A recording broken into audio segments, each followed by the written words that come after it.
헬로 에브리원, 안녕하세요. 월스트 파인더 김석환입니다. 벌써 118번째고요. 이제 다음 주 우리가 어떤 일정들이 있는지 저와 함께 알아보도록 하시죠. 벌써 이제 미국 대선이 끝났고요. 11월 들어서도 미국의 랠리가 지속되고 있는 상황입니다. 이 상황에서 우리가 어떤 점들을 봐야 할지 바로 가보도록 하시죠. 자, 일단 11월 중순으로 이제 들어가고 있죠.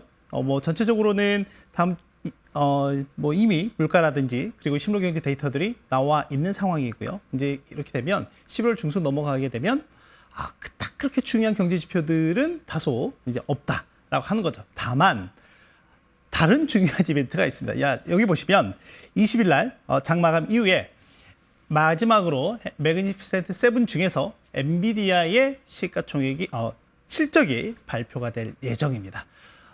지금 S&P 500 기준으로 보면 대략 90%가 넘는 기업들의 실적 발표가 끝난 상황이고요.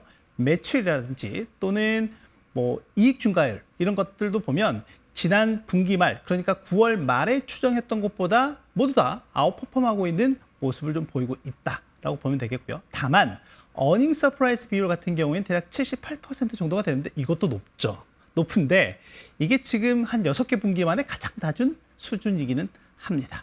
그 점을 눈여겨보시면 좋을 것 같고, 그리고 전체적으로 다음 주에 경제 지표 중에서는 그래도 주택과 관련한 시장과 관련한 데이터들이 나올 예정이고요. 또 정치적으로는 G20 정상회의가 브라질에서 있을 예정이다라고 보면 되겠고요. 지금 우리나라 쪽에서 보면 삼성전자를 중심으로 한 반도체에 대한 외국인의 세론 기조가 상당히 강한 모습을 보이고 있죠. 실제 지난 7월 중순경에 연간 누적으로 보면 외국인들이 대략 한 17조 원 이상 순매수했었던 반도체가 이번 달 들어서 순매도로 전환이 됐고요. 현재 시점에서는 대략 2조 원 넘게 순매도하고 있습니다. 그러면 지난 2달 반이라는 기간 동안 외국인들이 반도체에 대해서 19조 원 넘게 매도한 거죠. 그리고 그 중심에는 삼성전자가 있다라고 보면 되겠습니다. 그래서 지금 전체적으로 국내 증시의 하방 압력이 꽤 높게 나타나고 있는데, 일단 21일 날 예정되어 있는 게 삼성의 개발자 컨퍼런스 코리아가 있을 예정이다라고 보면 되겠고요. 그리고 이제 지난 10월 말에 확정 실적을 발표하면서 공개적으로 주주와 투자자들에게 사과문을 올렸었잖아요. 그 이후에 아직 나오지 않고 있는 삼성의 뭔가 쇄신안 이런 것들도 저희가 좀 기대해 봐야 되지 않을까라고 생각을 하고요. 자, 그럼 바로 내용을 들어가 보도록 하겠습니다. 자, 오늘 좀 스피디하게 한번 가보도록 하시죠. 자, 일단 아직 하원 선거 결과가 다 나오지 않았습니다. 자, 여기 보시면 우측에 현재 5군데가 아직 개표 중이고요. 그리고 이 중에서 3군데는 민주당이 우세하고 2군데는 경합이다. 근데 이 중에서도 한 2-3군데는 공화당이 더 가져갈 가능성이 있어 보입니다. 자, 그렇다라고 하면 이미 공화당 다수당이 되기 위해서는 218석 이상 차지해야 되는데 보시다시피 차지했죠. 그래서 공화당이 하원도 장악을 했다. 그래서 6년 만에 2018년 이후에 6년 만에 클린 스윕을 달성을 했고요.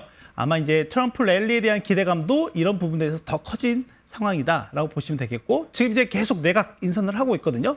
인선을 하고 있는데 여기에 대한 기대감도 꽤 있죠. 뭐냐면 지난 2016년 있었던 트럼프 제1기 때보다 훨씬 더 강력한 2기가 올 가능성이 높다라고 보고 있고요. 이제 그 중에 가장 수혜를 받고 있는 사람이 바로 일론 머스크 테슬라 CEO죠. 보시다시피 본인의 X 계정을 통해서도 엄청나게 홍보 아닌 홍보를 하고 있는 상황이고요. 여기 옆에 보이시나요? 여기 보시면 DOG라고 해서 미국의 정부 효율부라고 하는 게 이번에 새롭게 만들어졌어요. 그리고 거기에 공동수장으로 들어갔다라고 보면 되겠고요. 실제 11월 들어서 특히 대선 이후에 한 5거래일 연속 상승해서 시가총액 1조 달러로 회복을 했고요. 그 5거래일 동안 오른 폭이 40%나 된다라고 하는 거죠.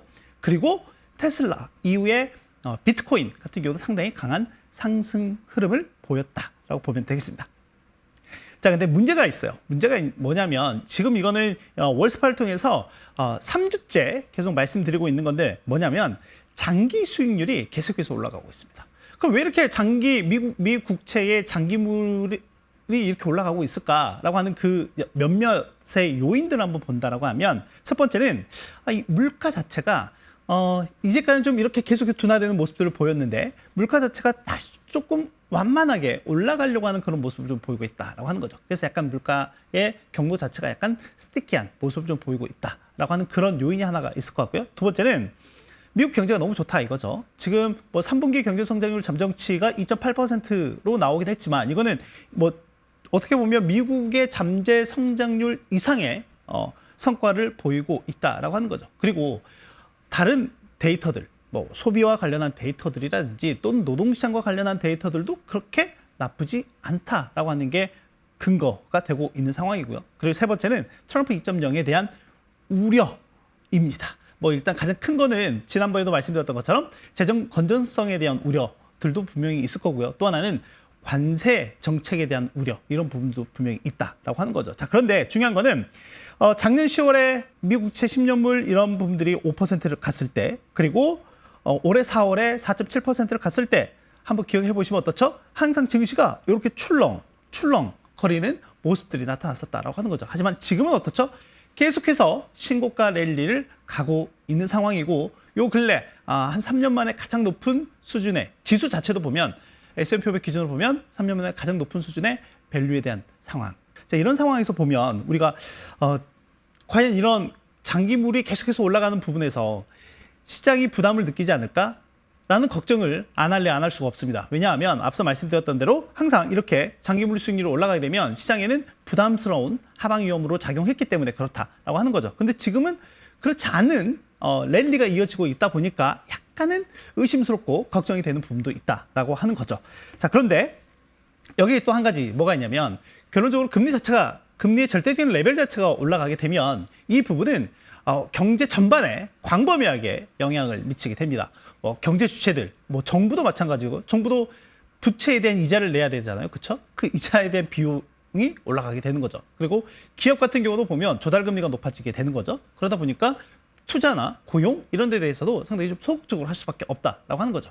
가계 단에서도 보면 금리 자체가 올라가게 되면 가처분 소득의 감소로 이어질 수밖에 없겠죠. 뭐 전체적으로 레버리지를 일으키지 않았다면 문제가 되지 않는데 레버리지 일으킨 부분에서 본다라고 하면 이자 비용이 많아지게 될 거니까. 자, 그리고 그 따끈따끈한 데이터가 이번에 나왔습니다. 뭐냐면 미국 가계의 부채 현황과 관련한 데이터가 나왔는데 신용카드 대출 잔고가 역대 최고치를 찍었어요.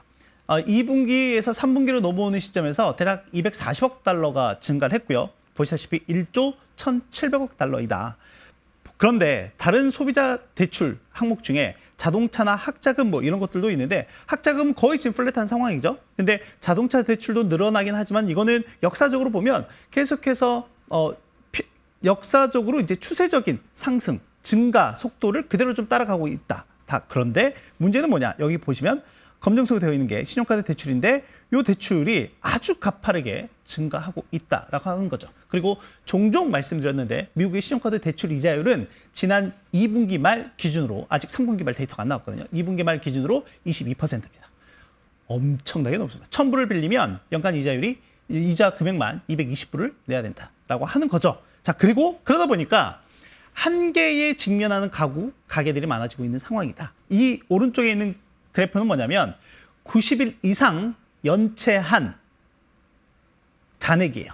그러니까 자동차나 신용카드, 학자금, 기타 대출에 대한 90일 이상 연체한 전체 대출 금액에서 잔액을 나타내고 있는 거죠. 그러면 이 말인즉슨 1조 1,700달러인데 이 중에 11%가 90일 이상 연체하고 있다라고 하는 겁니다. 수치 자체가 이미 2008년 글로벌 금융위기 이후에 가장 높은 수준까지 올라와 있는 상황이고요. 이미 팬데믹 고점을 넘어선 시점이다라고 보면 되겠습니다. 그리고 그 밑에 기타 대출 같은 경우에도 야금야금 빠른 속도로 올라오고 있는 모습들을 볼 수가 있다라고 보면 되겠습니다. 이런 점들이 이제 부담스러운 요인이다라고 볼 수가 있을 것 같고요. 또 하나 우리가 좋아하는 월가의 그루 중에 바로 워렌 버핏이 있죠. 그리고 그 워렌 버핏이 CEO로 있는 버크셔 해서웨이가 이 11월 초에 실적 발표하고 그리고 같이 공개한 게 현재 보유하고 있는 현금성 자산이었습니다. 3,250억 달러. 어마어마한 현금을 쌓고 있고요. 올해 매 분기마다 이 현금성 자산이 늘어나고 있는 상황이다라고 보면 되겠습니다. 그리고 촬영일 현재 14일인데 오늘 아마 버크셔 해서웨이를 중심으로 해서 미국 월가의 많은 그룹들의 포트폴리오가 공개가 될 예정이다라는 것도 체크해서 보시면 될 것 같고요. 그러니까 이런 점들은 시장에 다소 부담스러운 요인이 될 수도 있다라는 정도는 알고 계셨으면 좋겠습니다. 자, 그리고 다음 주에 중요한 게 엔비디아의 실적 발표가 있을 예정이다라고 하는 거죠. 20일 장 마감 이후에 나올 거고요. 뭐 보다시피 일단 매출이나 또는 이익, 주당 순이익 이런 부분들 같은 경우에는 그러니까 오거닉 그로스 자체가 일단 좀 둔화되고 있는 모습들 좀 보이고 있다라고 하는 거죠. 뭐 충분히 이 AI 시장 내에서 보면 엔비디아의 압도적인 시장 지배력이 또 분명히 있는 상황이기도 하고요. 그런 점에서 본다라고 하면 분명히 좀 규모의 경제는 갖춰져 있는 상황이다. 자, 그렇다라고 하면 이제 투자자들이 다른 부분에 좀 더 시각을 돌려볼 가능성이 높다라고 하는 거죠. 그래서 이번 분기에는 특히 이제 중요한 게 뭐 지난번에 좀 문제가 됐었던 블랙엘, 차세대 제품인 블랙엘에 대한 뭐 현재 수요라든지 또는 블랙엘이 얼마만큼 또 잘 팔리고 있는지에 대한 그런 전망치 이런 부분들이 좀 더 중요하지 않을까라고 생각을 하고요. 또 하나는 방금 말씀드린 대로 블랙에 약간 문제가 좀 있었다라고 했잖아요. 이제 거기에서 젠수당 CEO가 얼마 전에 TSMC의 도움을 좀 많이 받았다라고 했잖아요. 이제 여기에서 TSMC의 도움을 받으면서 얼마만큼의 비용을 지불했고 이게 엔비디아의 마진에 얼마만큼 영향을 주는지 여부도 좀 저희가 봐야 될 것 같고요. 또 하나는 주주 환원과 관련한 그런 부분도 좀 눈여겨보시면 좋지 않을까 생각이 됩니다. 자, 그리고 엔비디아 시가총액을 한번 살펴보시면 아시겠지만 작년 6월에 1조 달러 돌파했고요. 올해 3월에 2조 달러, 그리고 3개월 후인 6월에 3조 달러, 현재 3조 6천억 달러입니다. 그리고 이제 9월 초에 잠깐 출렁거렸을 때 2조 5천억 달러까지 내려갔다가 지금 거의 뭐 한 45% 정도 올랐죠. 1조 달러나 증가했기 때문에. 그래서 지금 시장의 기대가 뭐가 있냐면 사실상 처음으로 1조 달러, 4조 달러의 기업이 탄생할까에 대한 기대감도 있는 상황이다. 다만 부담스러운 것들이 있죠. 보시다시피 속도에 대한 부분들이라든지 그리고 밑에 보시다시피 밸류에 대한 부담이라든지 또는 그로스의 둔화라든지 이런 부분들은 저희가 눈여겨서 봐야 될 부분들이다라고 생각이 됩니다. 자, 정리해 보도록 하겠습니다. 엔비디아가 또 다른 미러클을 만들어 줄 수 있을까요? 일단 현재 미국 선거를 간략하게 정리해 보면 6년 만에 레드 수입을 달성했다라고 하는 거고 더 강력하고 더 파워풀해진 트럼프 2.0이 올 예정이다라고 보면 되겠습니다. 그리고 이제 엔비디아의 실적 발표가 20일 장 마감 이후에 있다라고 말씀드렸고 사상 처음으로 4조 달러 기업이 될까에 대한 시장의 관심이 높은 상황입니다. 그래서 방금 말씀드린 대로 관전 포인트, 체크 포인트는 차세대 제품, 그러니까 뭐 블랙웰과 관련한 수요 그리고 뭐 수율 이런 부분들을 좀 봐야 될 것 같고 이게 마진에 미친 영향 또는 매출에 미친 영향 이런 부분들을 봐야 될 것 같고 뭐 지난 2분기에도 상당히 강한 주주 환원 정책을 내놨었죠. 이런 부분들을 좀 볼 필요가 있을 것 같고요. 앞으로의 엔비디아가 결론적으로는 앞으로 더 나아갈 수 있는 그런 확장성, 성장성과 관련한 스토리를 어떻게 만들어주는지 제가 눈여겨보시면 좋을 것 같습니다. 아시겠죠? 자, 오늘 내용은 여기까지 정리하도록 하고요. 그럼 저는 다음 주에 뵙도록 하겠습니다.